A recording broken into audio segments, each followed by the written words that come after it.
A low-profile veteran turning heads, a young player under pressure starting to slip, and a UFL MVP catching Philly's eye.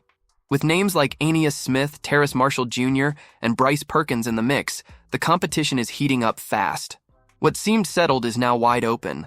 There's movement, tight battles, and surprises that could shake up the Eagles' depth chart. These are the latest updates out of Philadelphia. Drop a like and let's break it all down. Man, Aeneas Smith came into Philly with some serious buzz. As a day 3 pick, nobody expected superstardom. But this Texas A&M Swiss Army knife had 25 career touchdowns and versatility galore. He'd played receiver, ran the ball, returned kicks.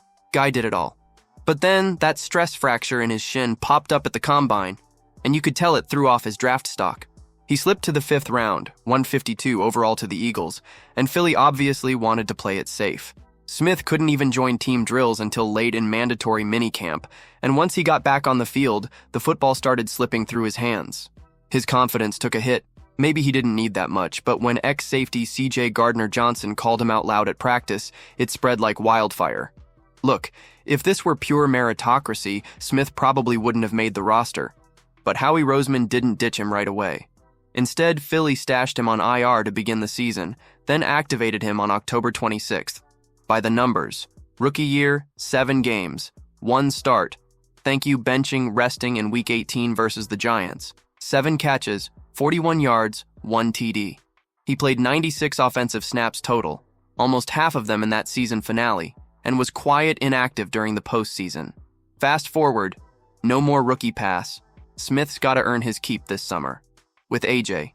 Brown and Devonta Smith up front, he's battling for a backup WR spot, but he's in danger of falling behind.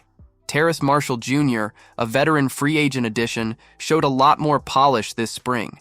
Danny Gray, a practice squad guy from last year, got hot and outperformed Smith in camp. And Johnny Wilson, another second-year player, is catching coaches' eyes on that blocker-heavy Eagles roster. So what's Aeneas' shot? He's got to revert to what made him so valuable at A&M, versatility. If he can beat out Avery Williams in punt returns and become a weapon with manufactured touches, read jet sweeps, gadget plays, all while consistently catching the ball in practice, he just might carve out a role. Multi-role utility guys get chances. If not, maybe it's the practice squad, or he's knocking on a different team's door next season. Bottom line, Smith's talent was real. But Philly needs proof he can hold on to the ball, contribute across multiple phases, and move fluidly in Philly's offense. This summer's performance will determine if he's part of the core, or just a relic of a once promising draft class. Can Aeneas Smith's college flashes still save his spot? Drop your take and stay tuned, because a new name could be shaking up the Eagles' quarterback room. The Eagles have been pretty solid at stacking up their quarterback room since Jalen Hurts took the reins in 2020. Whether it was Gardner Minshew doing his gunslinger thing or Marcus Mariota floating in as a dual-threat veteran, Philly always seemed to have a decent plan B behind their franchise guy. Last year, Kenny Pickett briefly flirted with looking like a legit starter, so much so he might actually get his shot in Cleveland this year. Now, the Eagles are rolling into 2025 with Dorian Thompson-Robinson, Tanner McKee, and their latest draft pick, Kyle McCord, all fighting for backup roles behind Hurts. DTR has seen action, but also owns a pretty brutal 110 touchdown-to-pick ratio. McKee, on the other hand, had some fans raising eyebrows in a good way after his limited 2023 snaps. Still, this group isn't bulletproof, and Philly might not be done tinkering with it just yet. Enter Bryce Perkins. The former Virginia standout just lit up the UFL with the Michigan Panthers, scooping MVP, Offensive Player of the Year, and all UFL honors in one swing. Perkins, who went undrafted back in 2020, had a brief run with the Rams, including 5 NFL games and a Super Bowl ring, before falling off the radar. Fast forward to 2025, and this dude's resurrected his career with the Panthers under ex-NFL head coach Mike Nolan, flashing serious dual-threat firepower before an ankle injury sidelined him for a few weeks.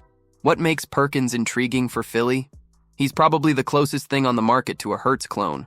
We're talking mobility, the ability to shake off tacklers, a cannon for an arm, and a clutch factor you can't coach. He's played more actual football than McKee, and he's shown more upside than DTR in pressure moments. The Eagles have monster expectations every year, and when your franchise quarterback makes a living outside the pocket, depth behind him is crucial.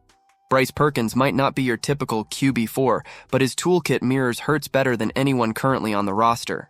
Add in the fact McKee is still on a rookie deal, and Philly could realistically move him for another piece if someone gets desperate during camp. Philly has depth, but not everyone's making the cut. Smith has to step up, and the idea of adding a new QB only tightens the race. Like Eagles news? Hit subscribe so you don't miss a beat.